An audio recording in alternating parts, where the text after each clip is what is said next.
Filosofia Espírita, volume 8. João Nunes Maia. Ditado pelo Espírito Miramês. Prefácio. Mais um livro inspirado em O Livro dos Espíritos, obra básica do Espiritismo.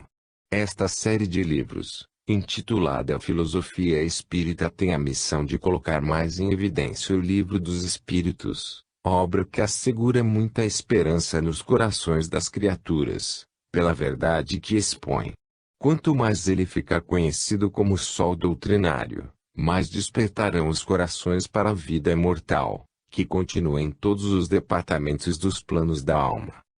Allan Kardec foi escolhido no mundo espiritual para a missão de selecionar as mensagens, coordená-las e dar algumas explicações para a maior nitidez do livro de ouro da doutrina espírita.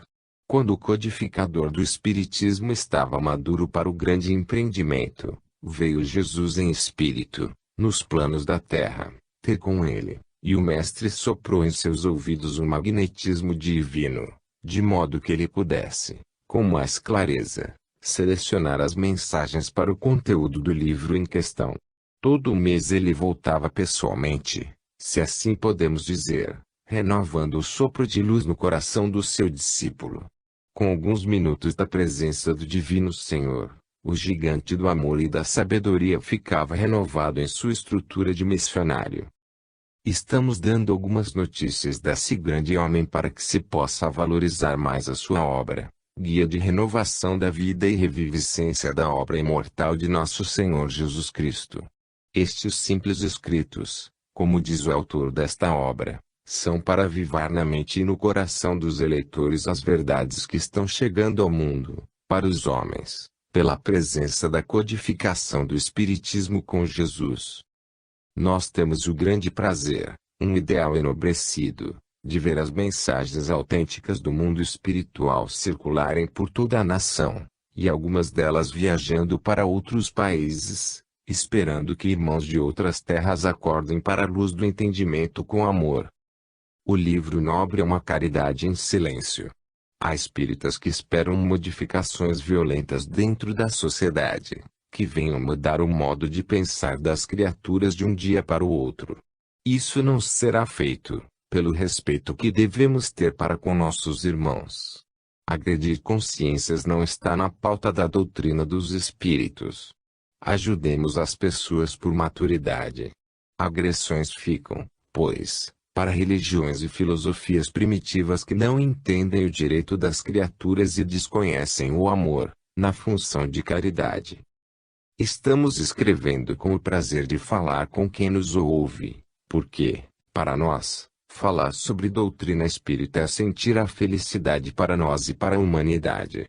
Foi o Espiritismo que no Brasil abriu as portas da verdadeira beneficência, ajudando por amor aos que sofrem. E essa caridade hoje se estende por toda a nação, inspirando até as outras religiões para fazerem o mesmo.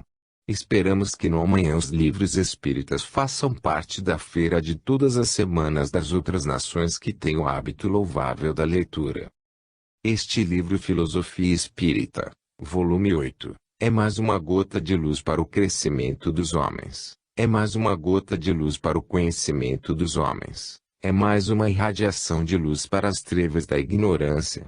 É mais um coração de amor que pulsa do lado de cá para o plano material.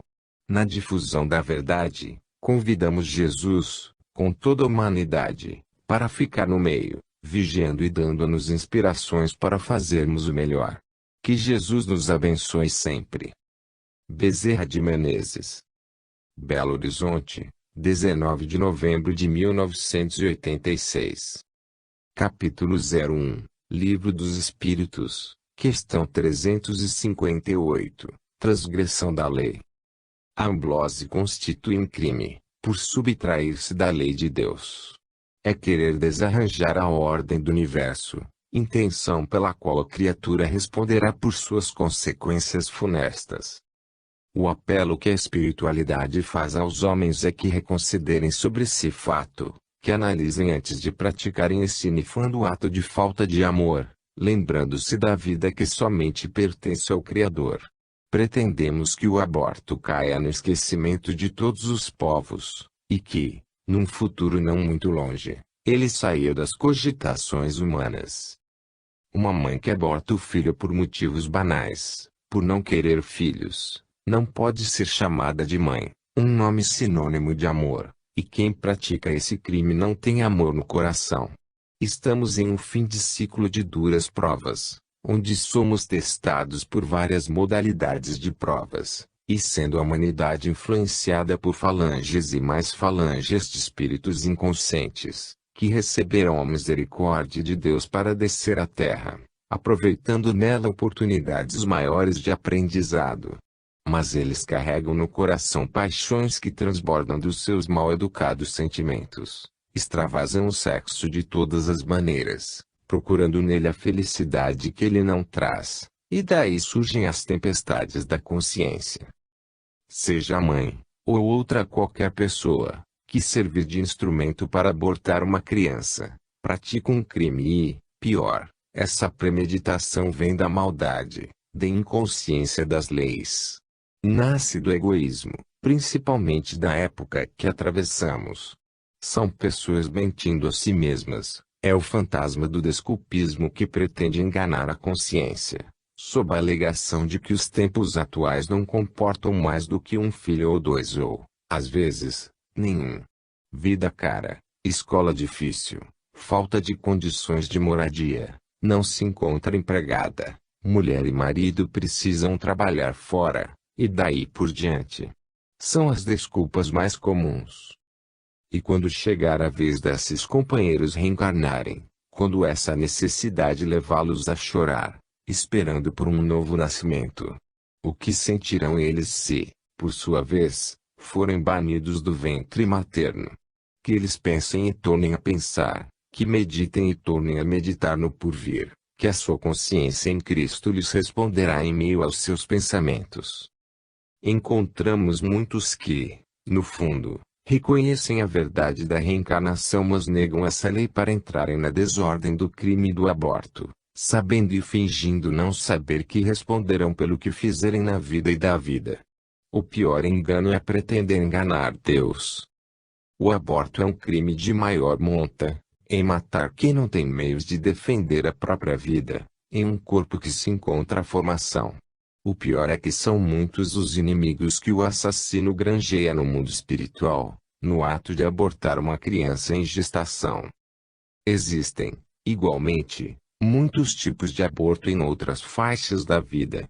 Nós podemos abortar ideais alheios, ideais que podem vir a fazer muito bem à humanidade e que, com a nossa frequente e insistente indiferença, praticamos um aborto, matando ideias antes de nascerem.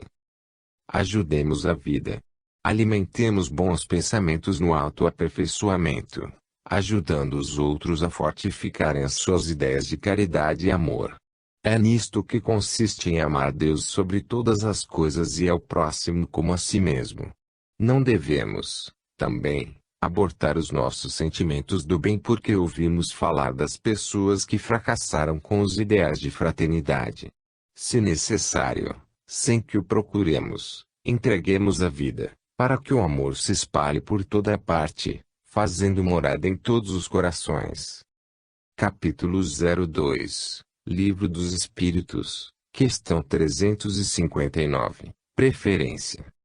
Quando a criança em gestação põe em perigo a vida da mãe, é preferível que se sacrifique a vida do nascituro, mesmo que o coração dos pais entre em estado de depressão. A mãe quase sempre tem mais filhos, que estão sob sua tutela e que precisam da sua assistência com exemplos de crescimento e de confiança.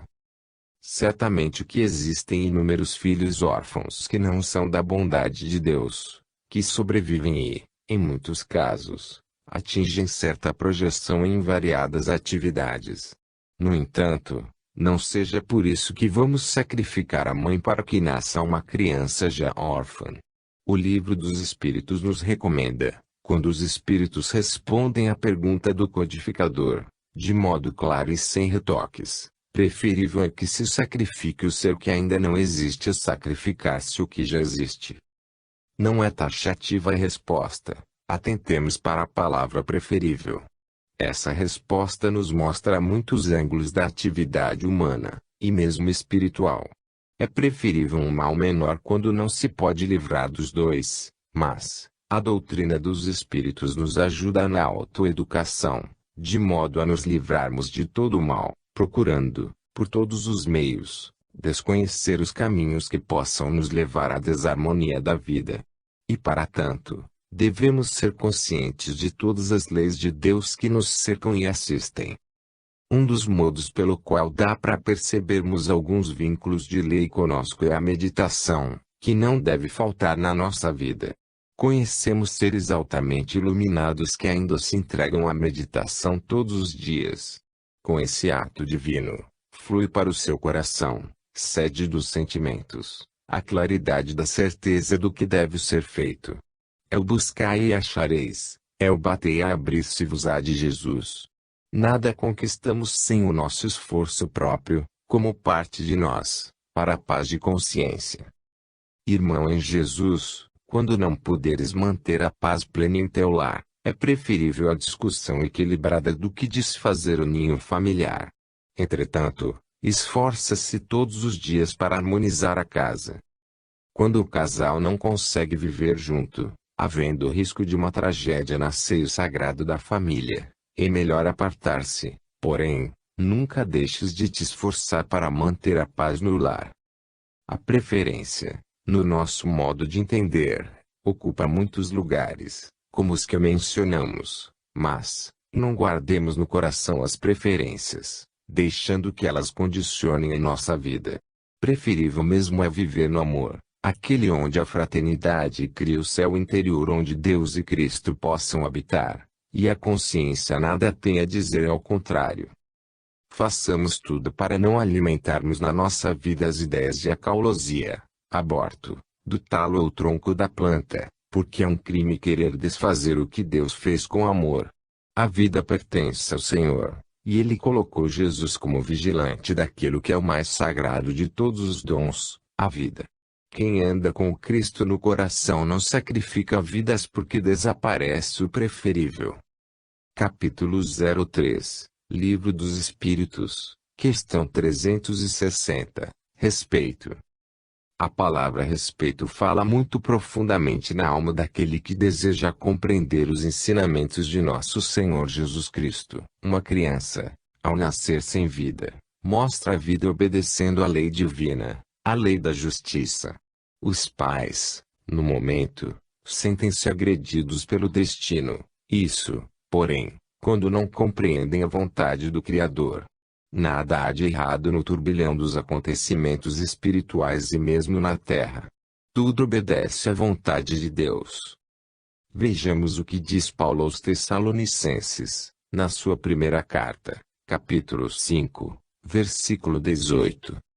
Em tudo dai graças, porque esta é a vontade de Deus em Cristo Jesus para convosco.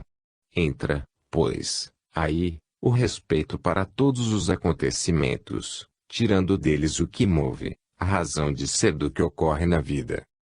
Se uma criança nasceu morta, se lhe escapuliu a vida antes de abrir os olhos ao mundo, existe um motivo, que seja secreto, mas existe, vibrando para que os estudiosos o descubram e aumentem sua admiração pelos desígnios do Criador. Devemos amar e respeitar tanto o feto cujo aborto tenha sido feito pela natureza, quanto o que teve alguns dias de vida, tanto aquele que chegou à mocidade, quanto o velho que está prestes a se despedir do mundo material. Enfim, todos os departamentos de vida que a natureza nos mostra em uma escala progressiva devem ser respeitados. O Livro dos Espíritos se inspira na palavra de Paulo, respondendo à pergunta 536, sobre a ação dos espíritos nos fenômenos da natureza.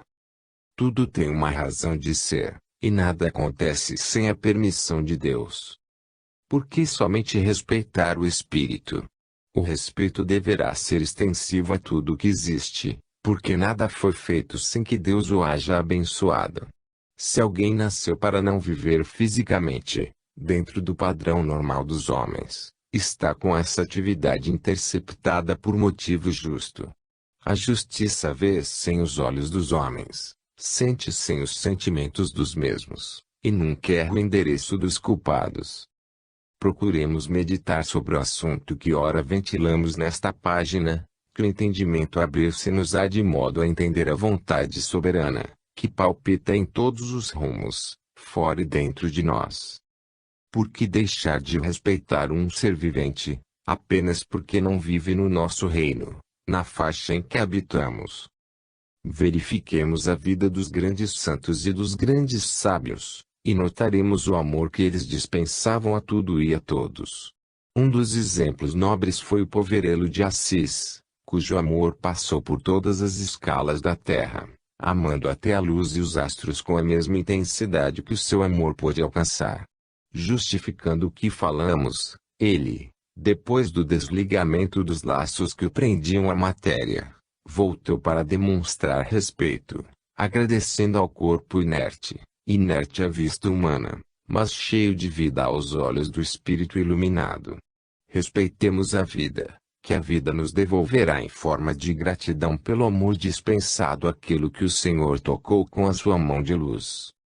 Capítulo 04, Livro dos Espíritos, questão 361, Qualidades Morais. Certamente que a matéria tem vida, mas, em outra dimensão espiritual, de modo a não raciocinar como fazem os homens. A qualidade moral do homem não pode, pois, advir da matéria, ela provém do espírito. É nesse sentido que o homem consciente do seu mandato na terra deve se esforçar para crescer ante seus compromissos e mediante a sua consciência, onde se encontram gravadas todas as leis morais que passam a governá-lo. A matéria é instrumento humano, mas também divino, nas mãos do ser encarnado, como o cavalo de montaria é do cavaleiro. As rédeas regulam seus passos e, no caso do espírito, as rédeas são esclarecimento para refrear os instintos materiais, correspondentes à ignorância da alma. Jesus desceu ao mundo por misericórdia de Deus e grandeza do seu amor, no sentido de nos ensinar a excedermos os dons morais na qualidade de luzes no alto entendimento da pureza espiritual. Cada criatura tem seu dever de se esforçar para seu próprio bem-estar. Se um espírito ignorante reencarna, certamente que ele, ao crescer, está predisposto às paixões inferiores do mundo. Contudo, a bondade de Deus é tão grande, que sempre deposita essa alma aos cuidados de alguém, que passa a ensiná-lo a mudar seu modo de vida, por vezes com exemplo. Analisemos e observemos a evidência do que falamos. Eis aí nos primeiros passos na reforma moral, e mesmo se sentindo desajustado no seio da família, depois o espírito irá reconhecer as bênçãos que recebeu de Deus, passando a agir de forma mais equilibrada, onde for o chamado a viver. Todos passamos por esses caminhos. O não julgueis para não serdes julgados, é nesse sentido, porque aquele que hoje se encontra livre já foi escravo das paixões inferiores.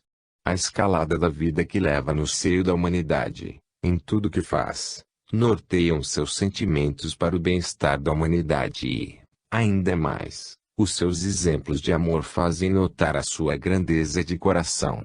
Entretanto, entre ele e o espírito primitivo há uma grande distância, a escala é imensurável. Só pela análise notaremos onde a alma se encontra vivendo, qual a sua faixa de vida e o que precisa para melhorar. Trabalhemos todos para a melhoria desses espíritos, se possível em silêncio, dando com uma mão sem que a outra perceba. A verdadeira caridade é silenciosa, porque, no fundo, quem a faz é nosso Pai Celestial.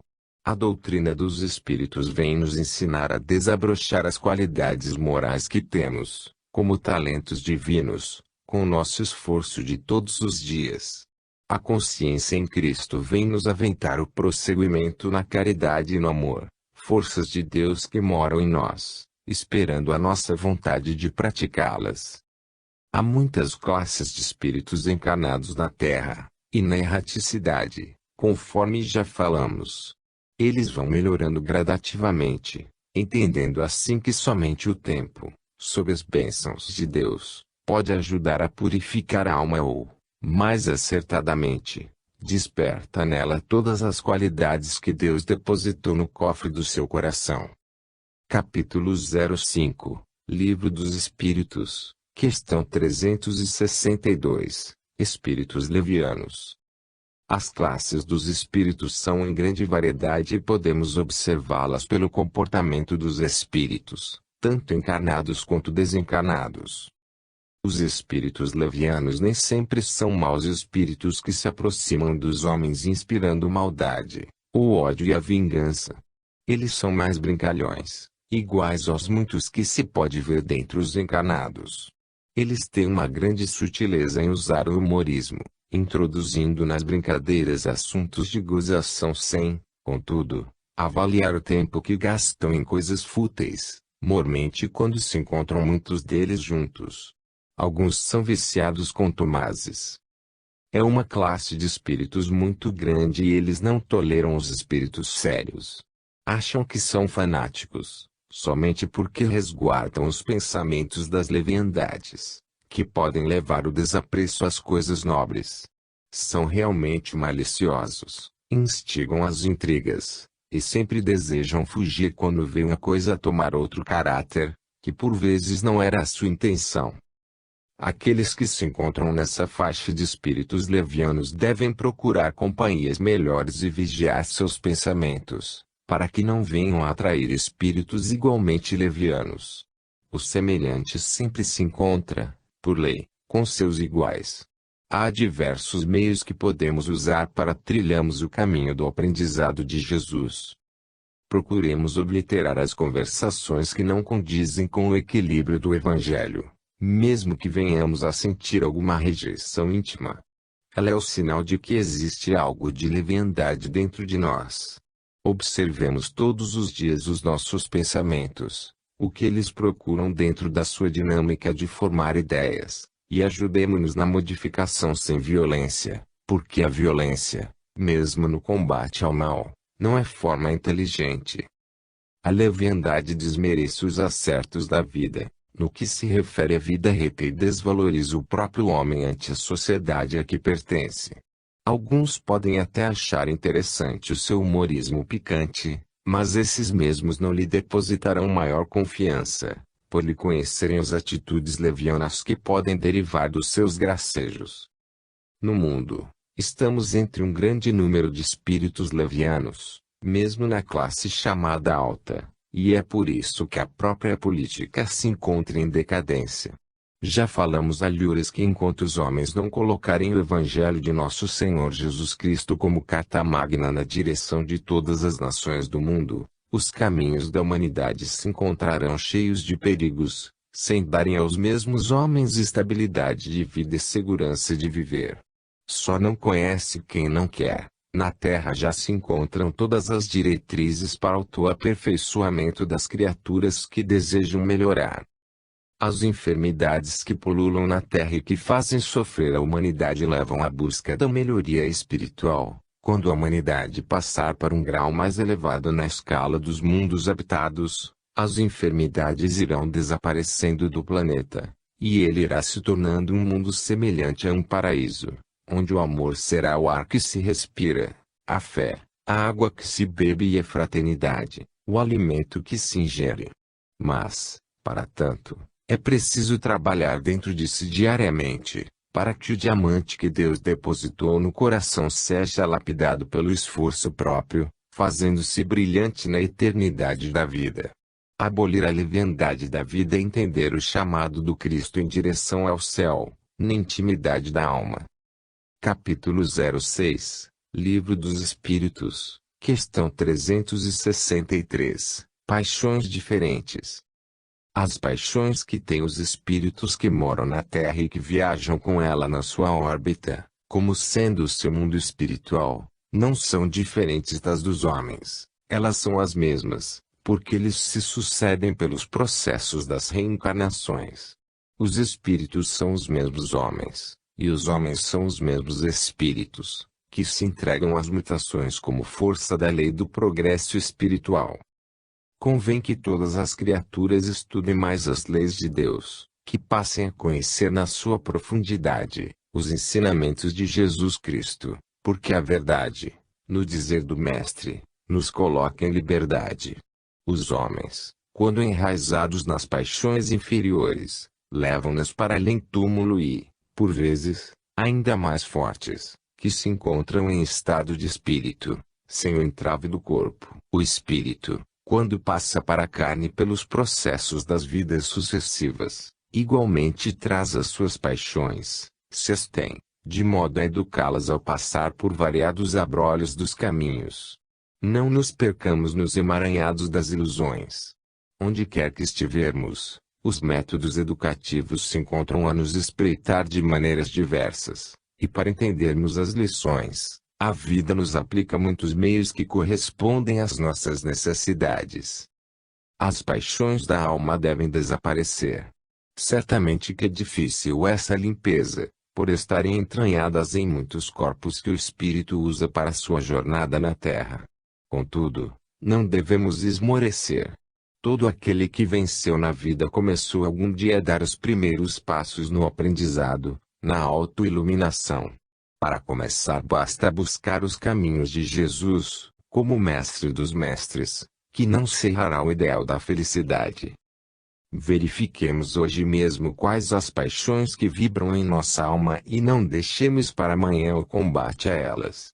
Comecemos agora, que o Senhor nunca deixa seus filhos sozinhos nos combates internos. A doutrina dos Espíritos é um manancial de ensinamentos capazes de nos levar à vitória. As guerras existem por toda parte.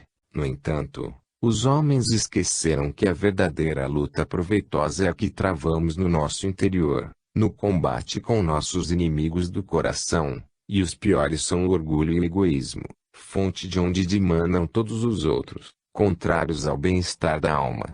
As paixões inferiores envenenam a atmosfera do planeta, a água que se bebe e os alimentos. Elas deturpam a natureza no seu laboratório divino, de modo que seus frutos entram em decadência no organismo humano e mesmo dos animais. Para combater as paixões, é necessário ter fé em Deus, e procurar outra vez o Cristo, sem contar o tempo que se gastará para limpar a veste espiritual e tranquilizar a consciência. Que se use a oração, mas que não fique somente nisso. É necessário vigiar todos os segundos da vida e, ainda assim, não ficar somente nisso. É preciso trabalhar como Jesus nos ensinou a operar. Paixões e virtudes travaram lutas no reino do espírito imortal. Necessário se faz que continuem a lutar, porque o mal nunca vence o bem, e é nessa caridade para conosco, da iluminação interior, que Jesus nos garante a vitória, de modo que a consciência recebe o prêmio da tranquilidade imperturbável. Que queremos mais? Isso basta, por ser o céu na profundidade do ser. Capítulo 07, Livro dos Espíritos, questão 364, o mesmo Espírito. Certamente que tem o homem muita coisa a conhecer em relação à sua própria vida espiritual e física. No entanto, não se deve com isso aceitar tudo que não deve ser aceito. É justo que acompanhemos o Evangelho, que nos diz, em tudo dá graças, porque mesmo o erro em nossos caminhos nos mostra o certo. Ele tem um trabalho a fazer em nosso benefício. A teologia se encontra presa nas mãos de certas religiões que esquecem o progresso com Jesus, e não abrem as portas para que se conheça mais um pouco dos segredos da natureza humana e mesmo divina. O espírito é um mundo, onde há de tudo, é uma profusão de dons a serem despertados, de modo que o tempo nos mostrará o quanto vale amar.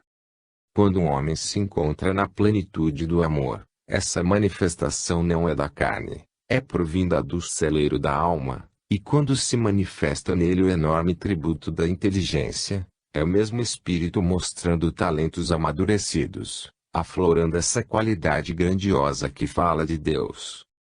A criatura encarnada não tem dois espíritos, como pensam alguns, por nela se manifestar muitas qualidades. É somente um que, com o tempo, mostrar-nos é muito mais do que conhecemos, porque tudo o que conhecemos de beleza, de qualidades variadas, em todos os povos, existe dentro de cada um, faltando somente que sejam despertadas, mostrando a excelsitude de Deus.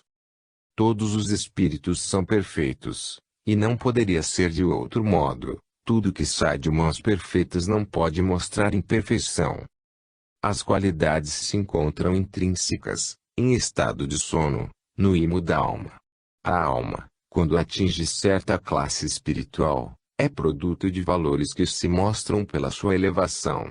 O espírito é dotado de todas as qualidades do próprio Pai que o criou, porém, esses atributos se encontram embrionários, e irão crescer em valores intermináveis. Nunca, entretanto, se igualarão ao seu Criador, assim como os aparelhos criados no mundo pelos homens não podem ultrapassar seus inventores, são inferiores a esses, certamente, comandados por eles. A mente continua a ser uma incógnita para a ciência humana, e é nela que estão todos os segredos, onde a felicidade mora e onde está o céu que tanto se procura. A literatura mesmo espiritualista está cheia de ensinamentos sobre os pensamentos. Não obstante, há muita teoria derivando para as sombras. A mente em Cristo pode fazer muito em favor da coletividade, desde quando a maturidade no amor alcançou a legítima fraternidade. E é o mesmo Espírito que opera em tudo, e a unicidade que vem do Criador se manifestando na criatura. Jesus, quando disse que o céu está dentro de nós, falou conscientemente, como mestre dos mestres, a despertar os discípulos para a luz dos conhecimentos, entregando a cada um o seu quinhão de trabalho no seu mundo interno. O conhece-te a ti mesmo, muito lembrado por todos os povos, é profundo para quem deseja realmente libertar-se. Os teólogos, em muitas circunstâncias, são inventivos, sem recurso de buscar a verdade. Geralmente combatem o espiritismo e, concomitantemente, a mediunidade, que tem caráter de revelação dos poderes de Deus na criatura. São, muitas vezes, homens com malas cheias de diplomas, que cursaram famosas faculdades do mundo, mas, pouco atingiram a simplicidade e o amor, de modo a abrir a intuição humana ao encontro da intuição divina, em recebendo as revelações do mundo espiritual. Por outro lado, os médiuns, que muitas vezes não conheceram as letras, no sentido da intelectualidade, são instrumentos valiosos nas mãos dos benfeitores espirituais para os esclarecimentos da verdade. A reviviscência do cristianismo está chegando à Terra graças ao Espiritismo, servindo-se do canal da mediunidade com Jesus. As camadas da atmosfera são muitas, como as da Terra, para filtrarem as radiações cósmicas. Assim são as do corpo físico e do espírito. A seleção é feita pela inteligência, em fortes conexões com a fé. Capítulo 08, Livro dos Espíritos, questão 365, Pureza e Inteligência.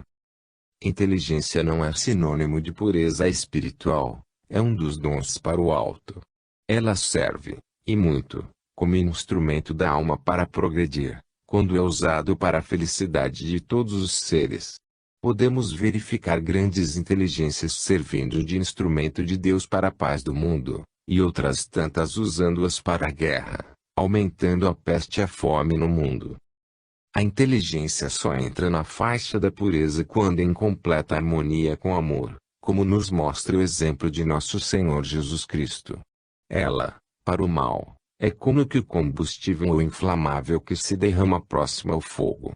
Grandes inteligências que manifestaram seus poderes intelectuais na Terra se encontram em zonas inferiores, na erraticidade, por terem feito mau uso dessa faculdade maravilhosa e, por vezes, voltam à carne em corpo deformado ou como um idiota, na certeza de que com isso poderão sentir, na profundidade do ser, o erro que praticaram quando em liberdade.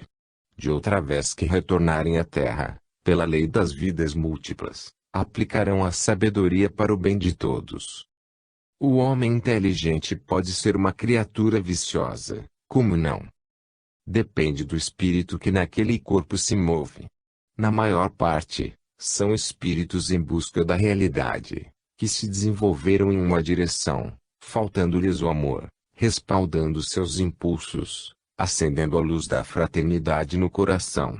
As grandes inteligências da Terra, dizemos que devem procurar a Universidade de Jesus, para que saibam usar seus conhecimentos como semeadores de paz entre todas as nações. Quantos homens dotados de poderes pela palavra falada e escrita, cuja voz é ouvida com respeito e admiração, cujos escritos circulam por todo o mundo, se esquecem dos ensinamentos de Jesus, ao desfilarem suas mensagens. Eles responderão por essa invigilância, e o arrependimento será tardio, mas Deus é tão bom que sabe aproveitar essas qualidades mais tarde. Quando uma inteligência superior está sendo usada para o mal, é da lei que ela atraia para si espíritos da mesma sintonia, e aí servirá, o portador da inteligência, de médiuns para todos eles, quando não poderá escapar dessas influências, enquanto não fizer mudanças internas. E quando acordar para essas mudanças, elas virão criando transtornos quase insuperáveis. Problemas de todas as ordens se manifestarão em contraposição. É a rejeição, não somente do corpo físico, mas, também, dos corpos espirituais. Grandes inteligências no mundo se esquecem da moralidade, computando o Evangelho como sendo o fanatismo dos crentes. Como se enganam esses nossos irmãos? O Evangelho é a bússola que poderá orientar a inteligência nas suas operações diante da humanidade. O rádio, a televisão, jornais e revistas, são instrumentos da inteligência, mas, por enquanto, são quase todos canais das sombras, que se esquecem de educar, sendo acionados pela vaidade da linguagem, com a pretensão de evidenciarem alguns dons da massa humana. Esquecem-se das advertências de Jesus, de vigiar e orar. Eis que o fim dos tempos está fazendo com que o Evangelho seja conhecido em toda parte, para todas as criaturas. O mundo do mal deverá ser destruído, implantando-se na terra o paraíso do bem, para que haja abundância do mel do amor e do leite da fraternidade pura. Capítulo 09, Livro dos Espíritos, questão 366, Variadas aptidões. Os que acreditam que cada faculdade do ser humano tem um espírito que lhe corresponde estão enganados, como estavam iludidos os que no passado acreditavam em vários deuses, apontando em cada fenômeno da natureza um deus que seria a fonte do acontecimento. Essa tese hoje caiu no esquecimento, anotando os mais entendidos que os deuses dos povos antigos eram espíritos sob o comando do Pai Celestial. A ciência divina nos mostra que todas as aptidões que o homem pode mostrar, em se movendo no corpo da carne, são qualidades da alma que se desenvolvem nas bênçãos do tempo, por vontade do Deus verdadeiro e imortal. Compreende-se, portanto, que o homem somente tem um espírito com variadas manifestações dos seus dons, como sendo talentos espirituais, oferta do Senhor ao seu coração. Cabe-nos buscar na própria matéria a realidade do que falamos. A ciência achava que a matéria era diversificada na sua estrutura, e a razão do equívoco são as suas modalidades diferentes. Hoje o homem inteligente reconhece que as expressões diferentes da matéria provêm da unidade da mesma, que em se movimentando, mostra diferenciações inúmeras. A matéria provém de um só elemento primitivo, assim como o espírito, com todas as suas nuances de vida, de uma só fonte de vida, Deus. A doutrina dos espíritos tem a missão de nos levar a Deus pela sabedoria e pelo amor, porque o Senhor tem todas as aptidões na amplitude dos seus poderes, e os seus filhos trazem a sua semelhança, com dilatados poderes menores, que crescem de acordo com o tempo, nas bênçãos do espaço, somadas em esforço próprio, na dimensão exata do amor. As afirmativas de que o homem é dotado de vários espíritos devem ser ignoradas, porque a consciência em Cristo não dá crédito às ilusões desta forma, que fazem perder tempo no tempo que passa. Certamente que o homem caminhe com ele muitos espíritos que com ele afinam, sendo guias espirituais, ou inimigos com os mesmos sentimentos, mas que não estão ligados ao corpo desse homem pela lei da reencarnação. É preciso compreender bem esse posicionamento teológico. Uma comandante de um exército, de um navio ou de um país é somente um, mas nem por isso ele deixa de ter muitos cooperadores, para que a harmonia se instale nas tropas, no barco e mesmo na nação. Se tivéssemos muitos espíritos para dirigir um corpo secular, e quando eles entrassem em desacordo, não é lógico pensar desta forma. São ideias soltas sem base na verdade, que o tempo faz desaparecer. Como na direção de cada planeta existe somente um diretor que, no caso da Terra, é Jesus Cristo. No entanto, os auxiliares são sem conta, para que a obra se aperfeiçoe. Se a Terra precisasse de um espírito para encarnar nela, este seria o Cristo, responsável pela sua marcha em ascensão à vida superior. Capítulo 10, Livro dos Espíritos, questão 367, unindo-se ao corpo. A matéria é apenas um vestuário da alma, certamente mais requintada que qualquer espécie de roupa física para o corpo. A matéria em conjunto, formando um corpo, é dotada de vida, pela força divina que transita na intimidade, como ela em perfeita sintonia com os variados corpos que o espírito usa, de acordo com a sua evolução espiritual.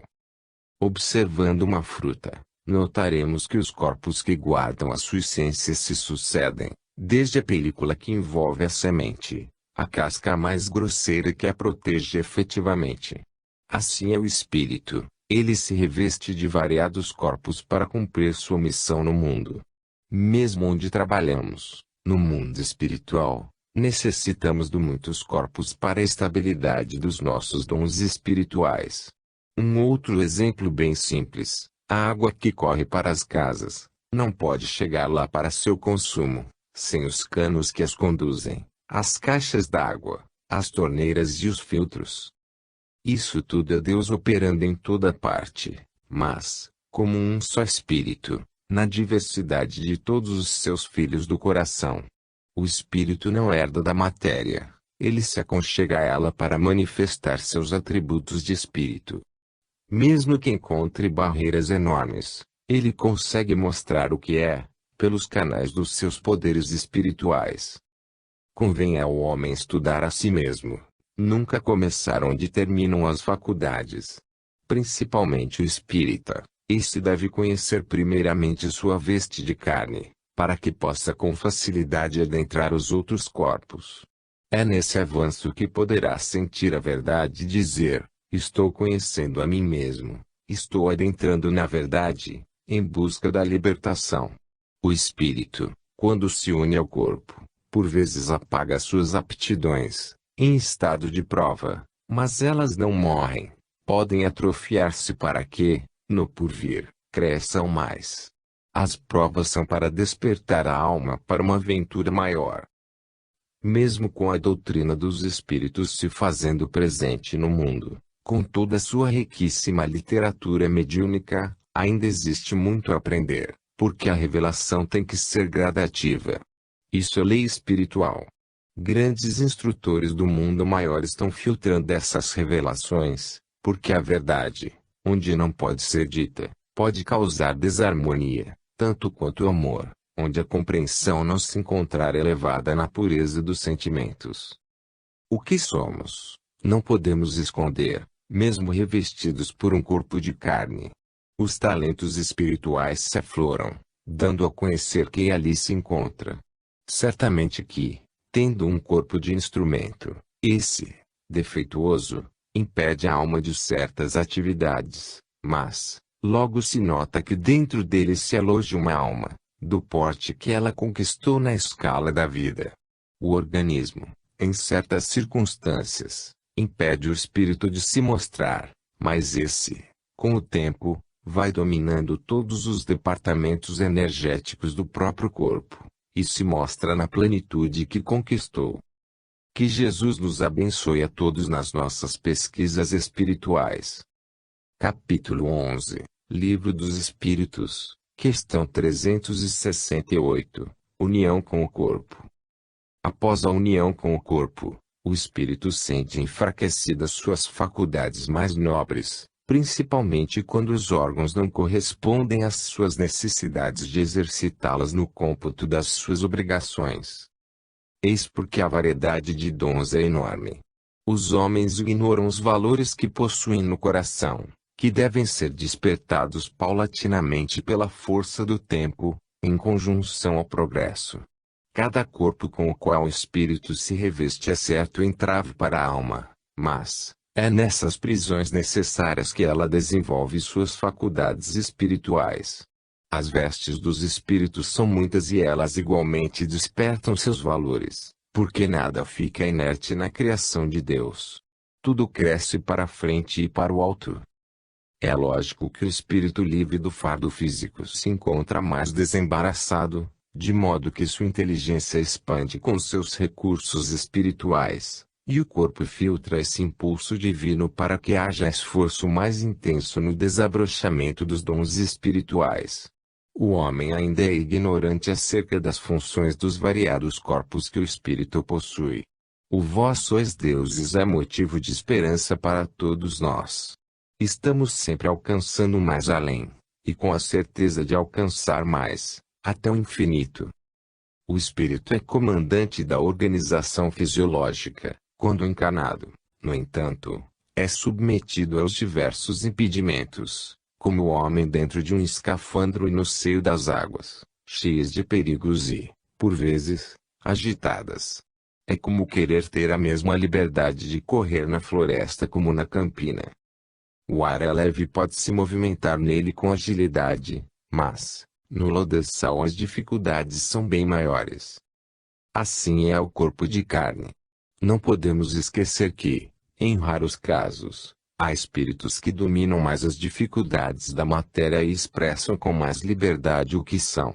O primeiro sinal é o seu esforço gigantesco no sentido de libertar-se e outro é a assistência dos espíritos superiores, usando as suas faculdades para tal desempenho. A matéria é sempre um empecilho para a alma, mas, a essas dificuldades soma muitas oportunidades para que o trabalhador avance lutando para vencê-las.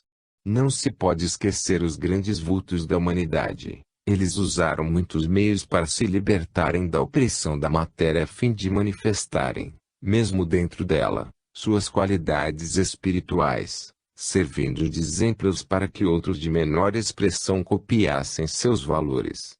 É para que devemos nos esforçar onde quer que estejamos, observar os valores morais dos que os possuem, e os meios de adquiri-los, lutando para essa libertação na conjuntura da nossa intimidade. O preço certamente é alto, mas devemos pagá-lo sem reclamar as rejeições que devem surgir nos caminhos. Desde quando se encontra reencarnado, o homem deve assumir o que vier ao seu encontro, visto que tem em Deus a suprema justiça, e nada se encontra fora do lugar.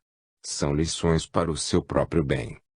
Capítulo 12, Livro dos Espíritos, questão 369, o livre exercício. O livre exercício das faculdades da alma depende, de certo modo, da evolução dos órgãos, pois eles são instrumento desse exercício. Todos nós, encarnados e desencarnados, temos uma consciência instintiva, de modo a comandar todos os corpos, em se falando dos seus departamentos de vida, porém, é a mente central a senhora de todo o complexo, que pode dar ordens para serem executadas no adestramento de todos os órgãos. Isso é divino e pode ser comprovado, basta dar ordens aos nossos órgãos e eles obedecerão. Nesse exercício eles ganham mais amplitude de evolução nos seus comportamentos, de sorte a oferecer ao espírito melhores funções, para que este manifeste com mais facilidade as suas faculdades. A própria faculdade se apoia no físico. Certamente o que é valor do espírito, mas corre pelos canais fisiológicos, obedecendo a certas leis. É o relacionamento entre os dois mundos. Tudo o que existe se comunica com seu semelhante, dentro do padrão a que pertence. Nada existe isolado. As linhas de entendimentos são diversas, na diversidade da inteligência. Quando o Espírito da Verdade respondeu a Allan Kardec que o Espírito intelectualiza a matéria, foi no sentido de que a matéria tem suas possibilidades, bastando que seja movida pela inteligência espiritual. Essa é uma verdade que se encontrava escondida nas obras do tempo e que o Espiritismo veio trazer à luz, colocá-la em cima do velador. A alma, para se manifestar no mundo físico, certamente que precisa de instrumentos compatíveis com tal empreendimento, e o instrumento, ou instrumentos, são os órgãos que, quando estão em plena harmonia, proporcionam um desempenho sem embaraços. O codificador do Espiritismo somente pôde fazer seu trabalho magistral encontrando médiuns com grandes recursos mediúnicos, para corresponderem às necessidades da época, e seus órgãos estavam livres como instrumento para os espíritos falarem aos homens, compondo-se, assim, os livros da codificação. A continuação da doutrina carece de outros medianeiros, para que surjam novas revelações acerca da vida, para que os homens vejam o Cristo onde ele sempre está, como dirigente do planeta e como caminho, verdade e vida. Haveremos de passar por ele para sentirmos a luz de Deus em nossos corações.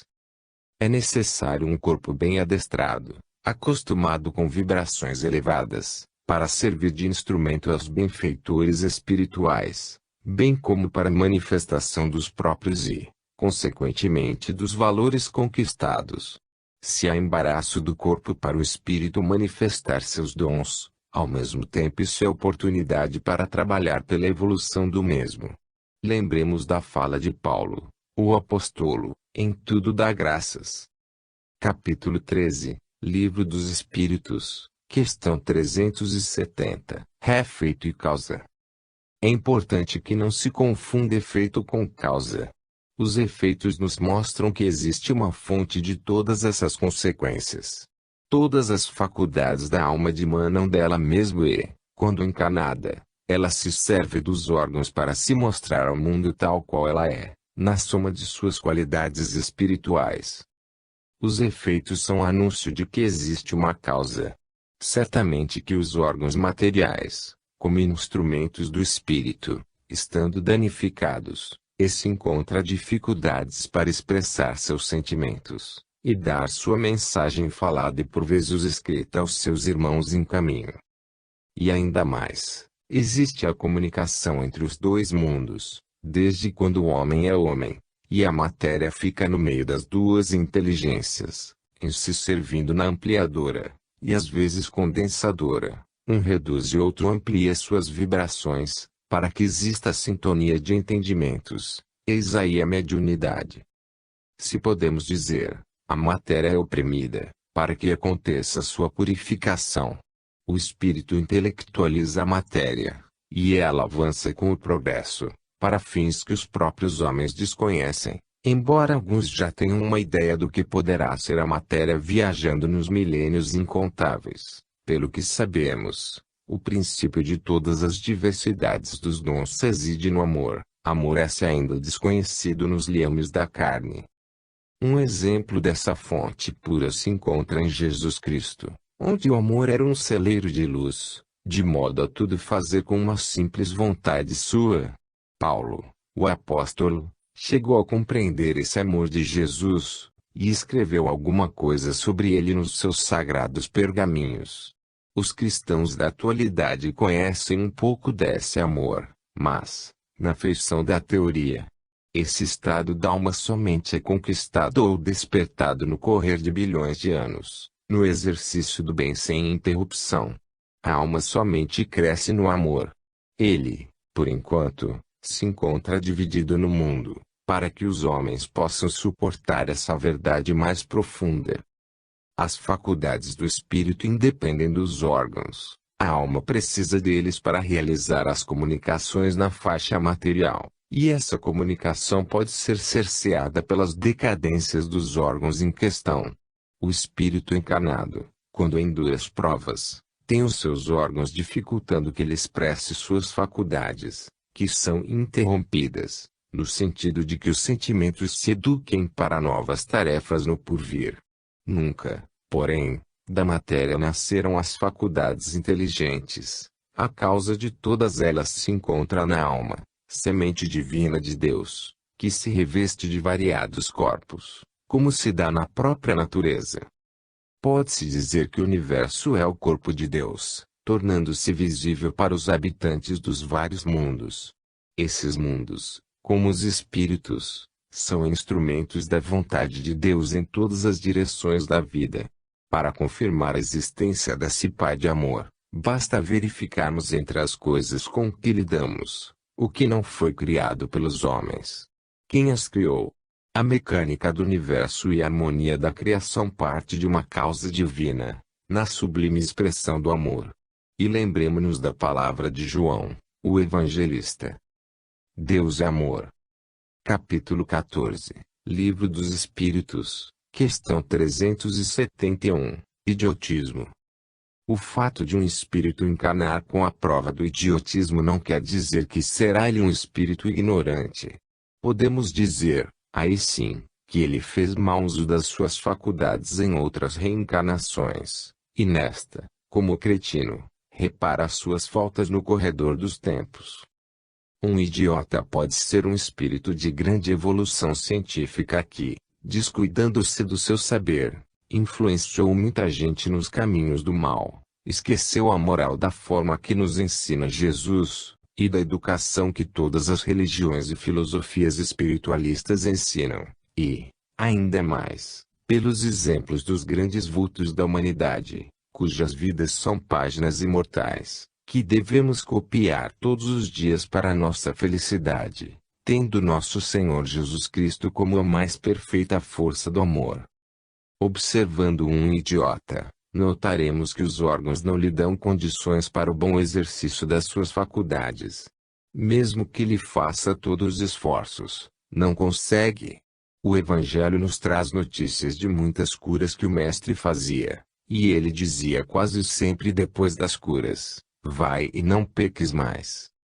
O erro atrofia as faculdades espirituais da alma, em se prendendo aos defeitos provocados pelo erro nos corpos espirituais. Se as vestes materiais precisam ser lavadas, quanto mais as vestes do espírito, e elas se lavam pela educação e instrução nas bases do amor. Por isso nos diz o Evangelho segundo o Espiritismo: fora da caridade não há salvação. A caridade é, pois, o sabão divino e o amor, a água de luz que pode limpar todas as vestes do espírito imortal. Se o homem quer se livrar do idiotismo em uma ou mais das reencarnações, que comece a se defender agora dessa situação constrangedora que possa influenciá-lo. Que ele não use a inteligência para deturpar a verdade, nem para combatê-la, pois amanhã poderá vir sem os instrumentos por onde possa manifestar livremente as suas faculdades espirituais. Compadeçamo-nos de nós mesmos, amando e servindo sem condições, compreendendo as leis da natureza, para que elas nos protejam em todas as dificuldades do caminho, perdoando, pois o perdão incondicional nos leva à amizade pura, para que a fraternidade nasça em nossos corações e nos corações dos que foram perdoados. Ninguém pode viver só, todos precisamos nos movimentar em busca de ligar os elos, para que todos os corações se unifiquem em Cristo e em Deus. Tudo na vida é uno, mas essa unidade se divide ao infinito, sem se desligar da fonte criadora, no serviço da luz. A loucura, igualmente, é uma espécie de desarmonia na mente espiritual. Se há loucos na terra, muito mais os há na erraticidade. Eles usaram mal as faculdades espirituais em uma ou em várias estadias no planeta. Pensaram, quando estavam de posse dos seus dons, que poderiam fazer justiça, e não acreditavam no retorno do mal que praticavam, negando o próprio Deus, como que desfazendo a lei. Como se enganaram essas almas!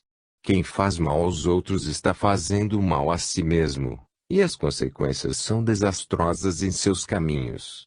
Para nos livrarmos do idiotismo e da loucura do porvir, basta amarmos. Capítulo 15, Livro dos Espíritos, Questão 372. Objetivo da criação de idiotas. O objetivo visado pelas leis de Deus ao colocarem um espírito em um corpo de cretino ou um idiota, é a educação da alma, somente educação. Reparando as